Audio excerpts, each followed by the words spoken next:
Halo semua, kalian pernah nggak ngerasa aneh sama satu tempat makan yang selalu rame tapi rasanya kayak nggak masuk akal? Warung kecil di gang sempit, nggak pernah promo, nggak pernah muncul di aplikasi, tapi tiap malam antriannya panjang. Kayak ada yang nggak kelihatan yang bikin orang terus balik lagi dan lagi.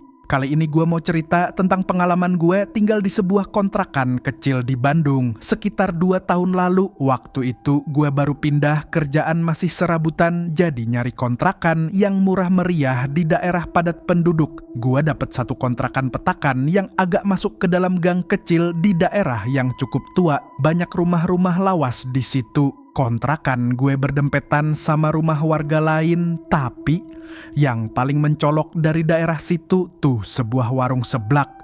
Warung ini beda banget dari yang lain, lokasinya cuma berjarak 3 rumah dari kontrakan gue. Bangunannya nggak besar, malah terkesan seadanya, dindingnya dari triplek atap seng dan cuman ada satu lampu kuning remang-remang di atas spanduk yang udah pudar. Tapi anehnya, setiap malam warung itu selalu rame. Serius selalu rame, padahal warung lain di sepanjang gang itu bisa sepi kayak kuburan kalau udah lewat jam 8 malam. Tapi si warung seblak ini jam 11 malam pun masih aja ada yang ngantri. Pelanggan-pelanggannya juga gue gak kenal satupun. Gue sempet mikir, kok bisa ya? Di gang yang isinya warga lokal tapi yang beli malah orang-orang asing semua. Gue pernah tanya ke Bu Darmi, tetangga depan kontrakan gue. Dia udah tinggal di situ dari tahun 90-an. Bu, itu warung seblak kenapa ya? Kok tiap malam rame banget? Tapi yang beli bukan orang sini. Bu Darmi cuma senyum. Tipis, tapi senyumnya itu kayak ada sesuatu di baliknya. Iya, warung itu emang udah dari dulu begitu. Nggak usah ikut-ikutan. Nah, kadang yang rame belum tentu karena enak. Gue langsung diem, habis itu dia buru-buru masuk rumah. Malam-malam berikutnya rasa penasaran gue malah makin gede. Apalagi tiap jam 7 malam gue selalu cium bau seblak yang wangi banget. Serius, wanginya tuh bukan kayak seblak biasa, ada aroma gurih yang tajam tapi bikin pengen kayak ada unsur manisnya dikit, pedasnya pas, wanginya tuh nyeret hidung gue buat jalan ke warung itu. Tapi entah kenapa kaki gue selalu berat buat beneran beli. Bukan karena takut, tapi kayak ada suara kecil dalam hati gue yang bilang jangan. Gue pernah coba iseng jalan-jalan di sekitar gang jam 10 malam. Dan waktu lewat di depan warung seblak itu gue ngelihat antrian panjang. Tapi yang lebih aneh lagi, beberapa dari mereka gak bicara sama sekali. Cuma berdiri nunduk sambil liatin satu titik ke arah dapur. Dari balik jendela kecil warung, gue lihat ada laki-laki muda yang jaga warung. Dia yang ngelayanin pelanggan. Ramah senyum terus, tapi matanya itu kayak mata orang capek banget, ngantuk terus-terusan. Gua belum pernah lihat istrinya, padahal warga sekitar bilang dia masak berdua sama istrinya. Kata Pak Wawan, tetangga sebelah warung itu, istrinya nggak pernah keluar. Dia di dapur terus, nggak pernah istirahat. Satu malam gue sempet ngobrol sama temen gue, Raka, yang main ke kontrakan. Lo tahu nggak, Kak? Ada warung seblak depan sini yang selalu rame tapi aneh banget. Raka diam sebentar terus ngeluarin rokok dari kantongnya. Tapi gak dia nyalain, dia cuma pegangin. Gue tahu warung itu, dulu gue pernah beli beberapa kali, tapi sekarang gak lagi. Gue kaget, loh? Kok lu gak bilang? Emang kenapa? Raka ngelirik gue terus jawab pelan, nanti gue ceritain, tapi lu jangan beli ya. Serius, apalagi kalau lo ditawarin menu yang gak ada di daftar. Menu yang gak ada di daftar? Maksudnya gimana? Tapi malam itu Raka gak mau ngomong banyak. Katanya nanti aja kalau gue bener-bener udah siap denger. Dan dia bilang semakin lo penasaran semakin besar godaannya. Malam-malam berikutnya bau seblaknya makin sering mampir ke jendela kontrakan gue. Anehnya baunya kayak makin kuat tiap malam Jumat. Gue mulai kebayang-bayang warung itu bukannya selalu jam 6 sore pas abis maghrib. Dan jam tutupnya nggak tentu, kadang bisa sampai jam 2 subuh. Tapi anehnya nggak pernah sekalipun gue lihat warung itu siap-siap buka di siang hari. Nggak pernah juga ada suara masak dari siang sampai sore. Kayak semua bahan makanan langsung jadi begitu aja saat mereka buka. Tapi yang paling bikin gue nggak bisa tidur malam itu adalah waktu jam 1 malam gue denger suara orang jalan di depan kontrakan gue. Langkahnya pelan tapi berat, kayak bawa beban. Gue ngintip dari jendela, ada 3 orang yang jalan bungkuk sambil megang mangkok seblak. Mereka makan sambil jalan, tapi ekspresinya kosong. Dan anehnya tiap mereka sendok seblaknya masuk ke mulut, mereka berhenti jalan terus senyum tipis. Kayak orang kesurupan, gue langsung tarik tirai dan ngunci pintu. Dada gue deg-degan, ada sesuatu yang gak beres sama warung itu. Dan di malam itu juga gue ngerasa kayak ada yang mulai ngeliatin gue dari balik jendela. Padahal semua lampu udah gue matiin, tapi bayangan itu ada. Bayangan orang berdiri diam, kayak nungguin gue buka pintu. Gue gak berani gerak. Rasa takutnya tuh beda, bukan kayak takut dikejar maling atau takut diganggu hewan. Ini lebih kayak takut sama sesuatu yang gak bisa dijelasin. Gue tahan napas sambil pelan-pelan mundur dari jendela. Gue coba nenangin diri, tapi jantung gue deg-degan kenceng banget. Di kepala gue cuma satu kalimat yang muter-muter, "Itu siapa?" Besok paginya gue langsung bangun lebih awal, langsung jalan ke warung seblak itu buat lihat keadaannya di siang hari. Dan lu tahu apa yang gue lihat? Warungnya kayak gak pernah buka semalam. Gak ada sisa makanan, gak ada bau seblak, gak ada tanda-tanda bekas masak. Bahkan lantainya bersih banget, padahal malam sebelumnya rame banget. Gue samperin satu warga yang rumahnya persis sebelah warung itu, namanya Pak Budi. "Pak, warung seblak itu emang bukanya cuma malam ya?" Pak Budi ngelirik gue sebentar, terus jawab singkat, "Iya." "Kenapa Pak? Gak pernah masak dari pagi." Dia senyum, tapi senyumnya kayak senyum orang yang gak mau banyak ngomong. Sama aja kayak nanya, "Kenapa burung hantu tidurnya siang, Dek? Udah dari sananya begitu." Gue langsung diem. Malamnya gue nunggu di depan kontrakan, pura-pura nyantai sambil ngopi. Jam 6:30 satu motor berhenti di depan warung. Turunlah seorang laki-laki muda. Gue perhatiin dia bawa 2 kantong besar dari jok motornya. Gue gak bisa lihat isinya, tapi bentuknya kayak nggak biasa. Kantongnya bukan kantong plastik, tapi kayak karung kecil berwarna hitam. Dia masuk ke warung dan nggak lama kemudian lampu kuning itu nyala. Pas banget azan maghrib kedengeran. Gue perhatiin gerak-geriknya. Orangnya nggak tinggi, kurus, rambut agak panjang dan mukanya selalu datar. Tapi ada yang aneh, dia nggak pernah buka mulut. Bahkan waktu ada pelanggan datang, dia cuman angguk nerima duit lalu balik ke dalam. Beberapa menit kemudian, mangkok seblak keluar dari celah meja kayu yang menghubungkan dapur dengan tempat pelanggan.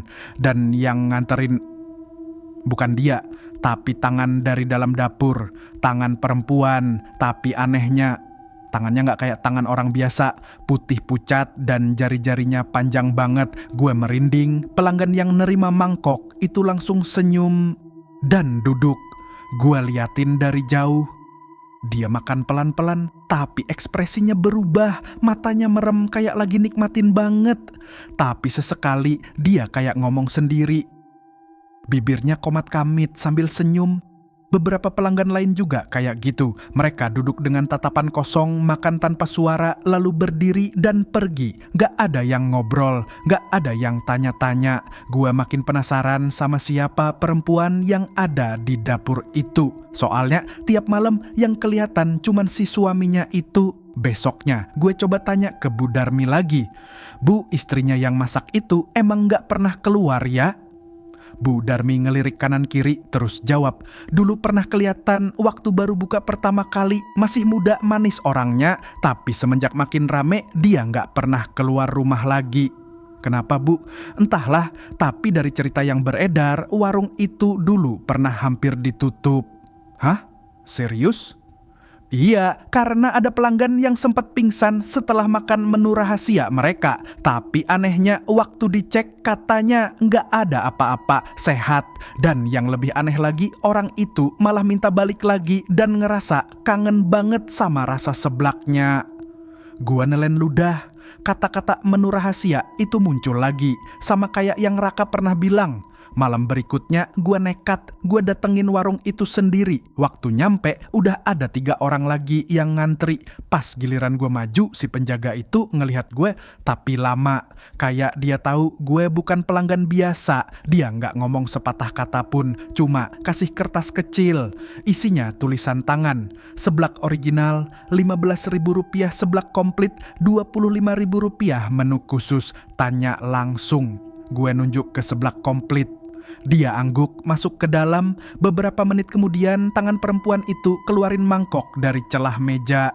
Gue terima mangkoknya lalu duduk di kursi plastik yang udah disiapin. Seblaknya aromanya aneh tapi bikin penasaran. Nggak kayak seblak biasa, bumbunya wangi tapi ada satu aroma yang nggak bisa gue jelasin. Pas suapan pertama, rasanya enak banget. Gue nggak bohong, gurih, pedasnya pas, kenyal. Tapi ada rasa aneh, kayak rasa manis, tapi bukan dari gula. Dan setelah 2 suapan, kepala gue berat, pikiran gue kosong. Gue ngerasa kayak lagi di tempat lain. Tapi sebelum gue terusin makan, suara di kepala gue bilang, berhenti. Gue langsung menarik diri gue sendiri. Gue bangun, buru-buru keluarin uang dan ninggalin sisa seblak di mangkok. Gue lari pulang ke kontrakan, langsung masuk dan kunci pintu. Malam itu gue mimpi, gue ada di dapur warung itu, tapi semua dindingnya hitam. Ada panci besar yang isinya menggelegak, dan di dalam panci itu ada wajah-wajah orang yang gue lihat tadi malam.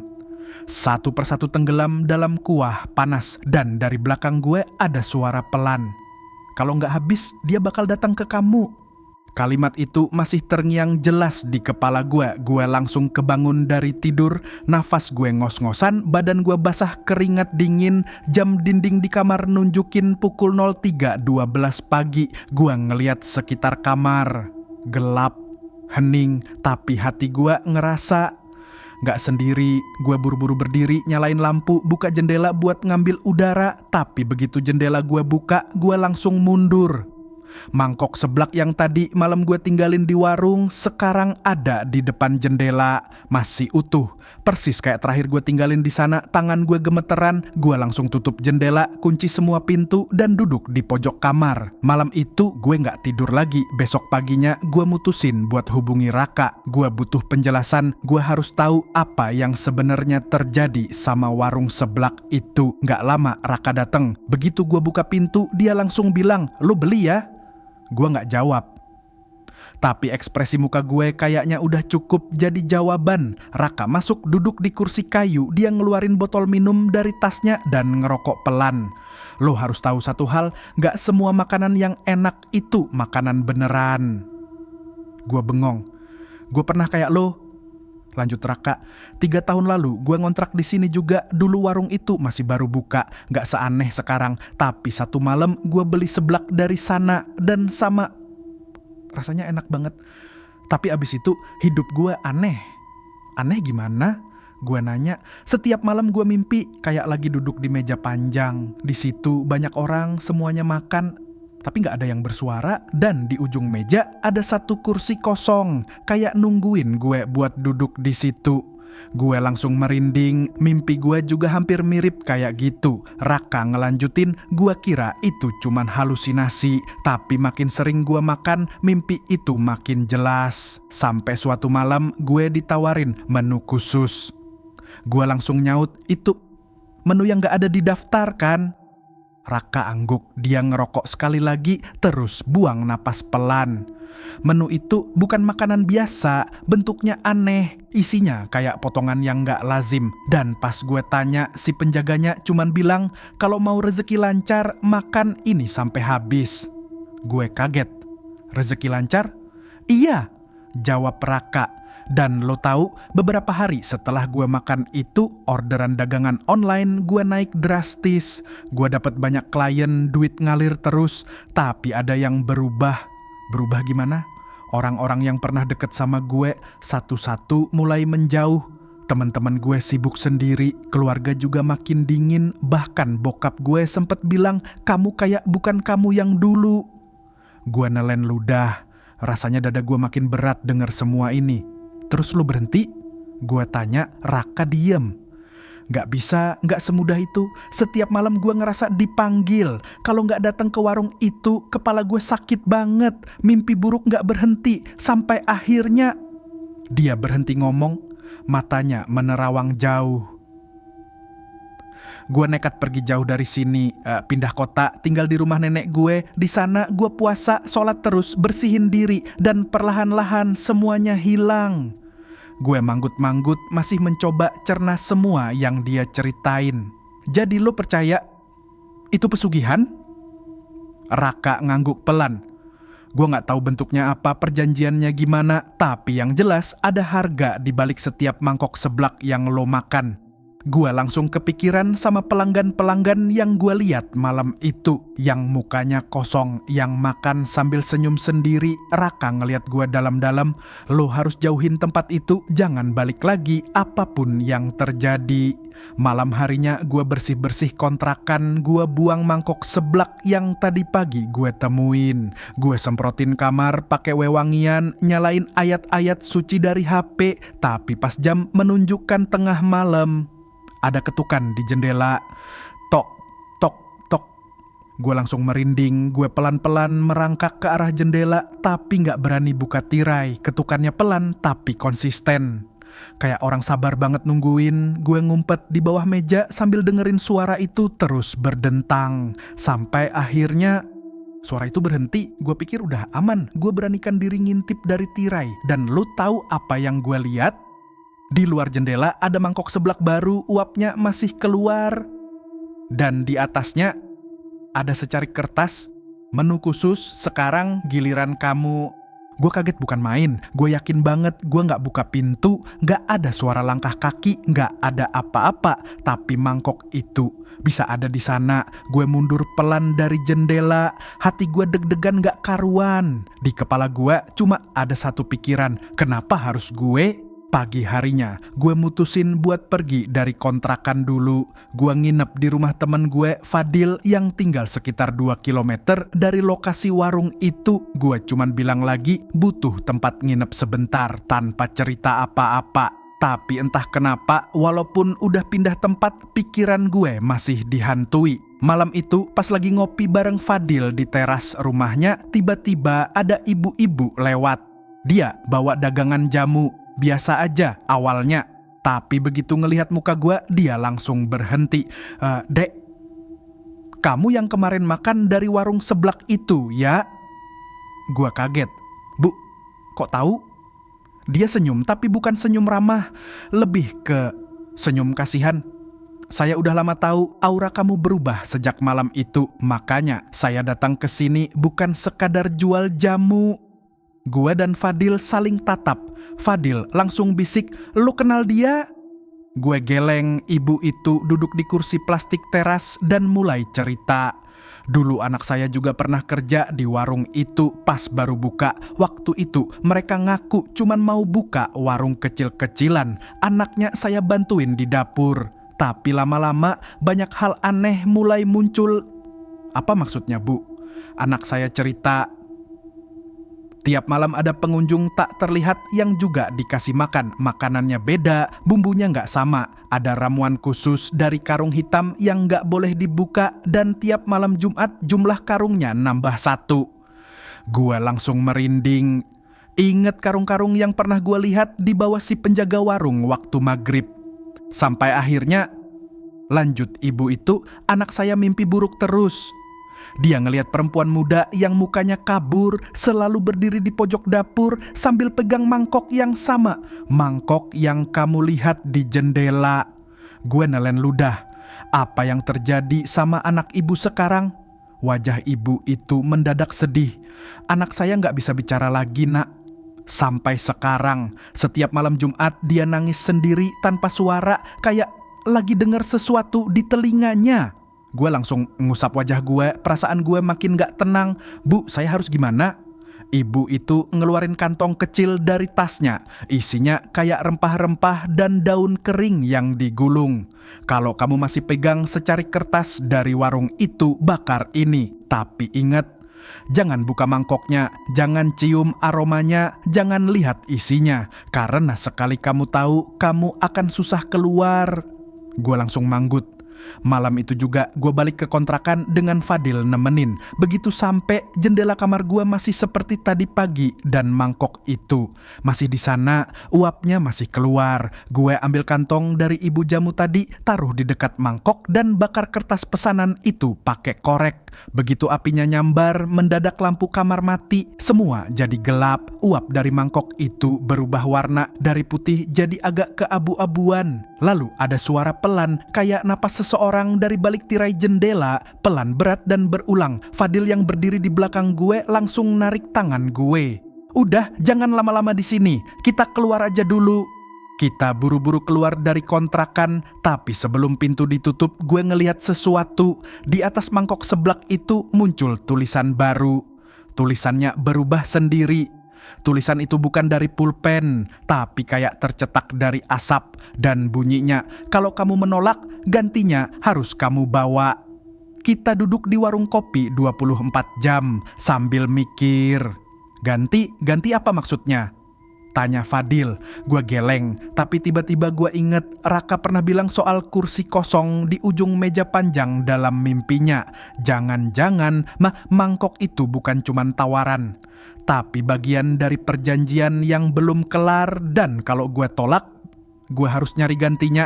Dan malam itu juga Fadil dapat DM aneh di Instagram. Isinya cuma satu foto warung seblak itu, tapi dalam kondisi gelap dengan tulisan di dinding yang menyala samar. Satu belum cukup.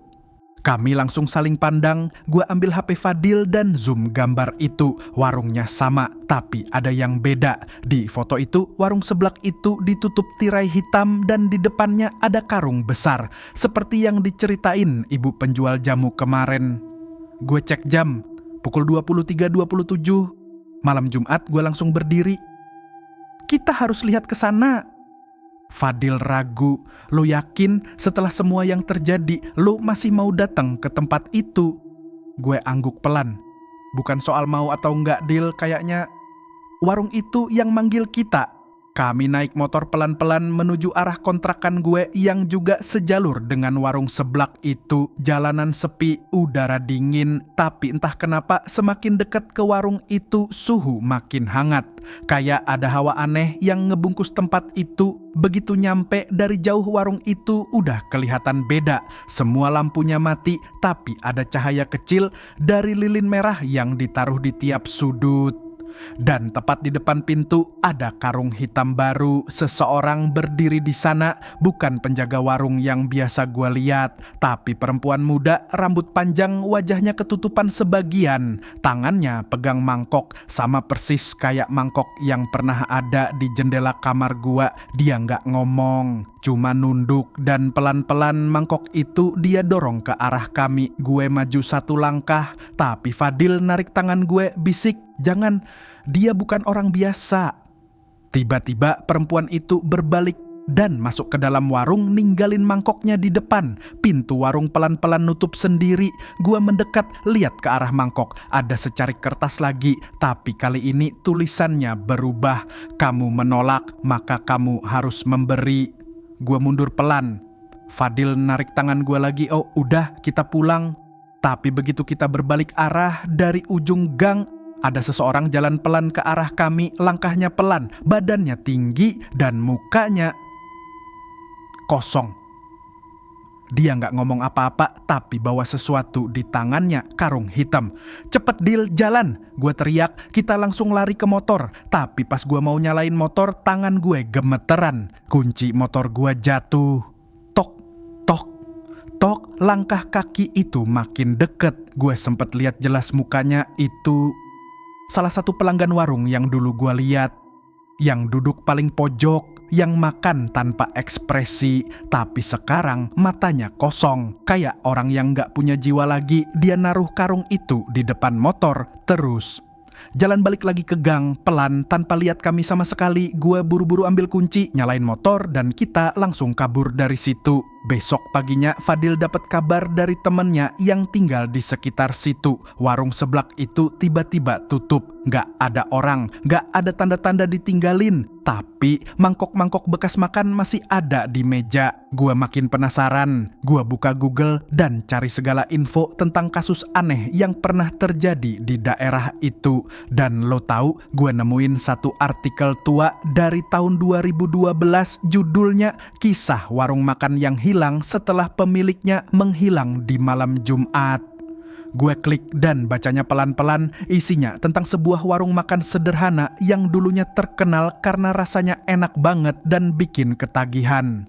Tapi suatu malam Jumat pemiliknya hilang. Dan yang aneh, 1 hari setelah itu warungnya lenyap total seakan nggak pernah ada. Tapi satu-satunya yang tersisa waktu itu karung hitam di tengah jalan. Gue merinding. Cerita itu mirip banget sama apa yang gue alami sekarang. Malamnya gue duduk di kamar, semua lampu gue nyalain, tapi perasaan gue gak tenang. Dan sekitar pukul 2 pagi ada suara. Bukan ketukan jendela, bukan suara napas, tapi suara bisikan, pelan. Deket banget sama telinga gue. Satu belum cukup. Gue langsung bangun, lari ke dapur dan nyalain air wudhu. Gue baca doa apapun yang gue inget. Tapi bisikan itu terus ngikutin. Dari balik kaca lemari, gue lihat bayangan perempuan berdiri di belakang gue sambil megang mangkok. Besoknya, gue mutusin buat datang lagi ke rumah ibu jamu yang kemarin. Gue minta dia bantu gue keluar dari semua ini. Tapi begitu gua nyampe sana, tetangganya bilang, "Bu Ratmi, wah udah seminggu ini gak kelihatan dek, rumahnya kosong." Seminggu? Padahal baru 2 hari lalu gua ketemu dia. Gua pulang dengan perasaan makin gak karuan. Dan waktu gua masuk kamar, mangkok seblak itu udah ada lagi di meja. Kali ini uapnya udah hilang, tapi isinya berubah. Bukan mie, bukan kerupuk, tapi kertas-kertas kecil yang dilipat. Satu di antaranya gue buka dan isinya nama lengkap gue, lengkap dengan tanggal lahir dan tulisan di bawahnya, "Kalau kamu gak makan, mereka akan ambil milikmu." Gue jatuh terduduk, kertas itu gue genggam erat. Jantung gue berdetak cepat, tangan dingin, dan dada gue rasanya berat banget. Apa maksudnya ambil milikku? Gue liatin isi mangkok itu lagi, ada sekitar 7 atau 8 kertas kecil lainnya. Tapi gue gak berani buka semuanya. Satu aja cukup buat bikin gue nggak bisa tidur malam itu. Besok paginya Fadil datang ke kontrakan gue. Dia bawa sesuatu, buku catatan tua berdebu yang katanya dia temuin di lemari sekolah lama yang udah nggak dipakai. Ada nama warung seblak itu di dalam buku ini. Kata dia, gua nggak sengaja nemuin waktu bantu guru bersih-bersih gudang. Tapi pas gua buka ada lembaran yang bikin gue merinding. Kami buka bareng. Isinya ternyata semacam catatan ritual, ditulis tangan dan dari gaya bahasanya kayaknya udah lama banget. Ada satu halaman yang bagian tengahnya dilingkari dengan tinta merah. Tulisannya begini, "Untuk tiap nyawa yang diberi makan harus ada pengganti. 1 mangkok untuk 1 nama. Jika tak ada nama yang datang, pengambil akan menjemput nama terakhir yang tercantum." Gue langsung inget, nama gue ada di mangkok itu, dan kalau nggak ada yang mengganti, maka gue yang akan diambil. Fadil neken buku itu pelan. "Lu sadar nggak bro, berarti semua pelanggan yang datang sebenarnya udah bagian dari daftar nama, tapi mereka nggak sadar." Gue tarik napas dalam-dalam. "Gue harus tutup warung itu." Fadil kaget. "Lu serius? Gimana caranya?" Gue lihat jam, sudah hampir malam Jumat lagi. Entah kenapa gue ngerasa ini kesempatan terakhir gue buat nyelesain semuanya. Malam itu gue bawa semua kertas kecil dari mangkok. Gue bawa juga buku ritual itu dan 1 botol air bersih yang udah gue doain sesuai saran dari ustaz dekat masjid yang gue temui diam-diam pagi tadi. Dia nggak nanya banyak, cuman bilang kalau ada tempat yang terus-menerus ngasih makan jin, biasanya harus diputus dengan niat kuat dan bacaan yang tulus. Jam 11 malam, gue dan Fadil berdiri lagi di depan warung seblak itu. Masih tertutup, tapi sekarang semua jendelanya tertutup kain hitam. Udara di sekitar sini panas, padahal langit lagi mendung berat. Begitu kami deketin, pintu warung kebuka sendiri pelan-pelan, bau bumbu tajam langsung keluar. Tapi kali ini nggak ada rasa lapar. Yang ada cuman sesak. Kami masuk pelan-pelan, warung itu masih penuh dengan meja, tapi semua kursinya kosong, kecuali satu. Di ujung ada satu kursi yang menghadap ke dinding. Dan di atasnya, perempuan berambut panjang duduk diam, tangannya megang mangkok.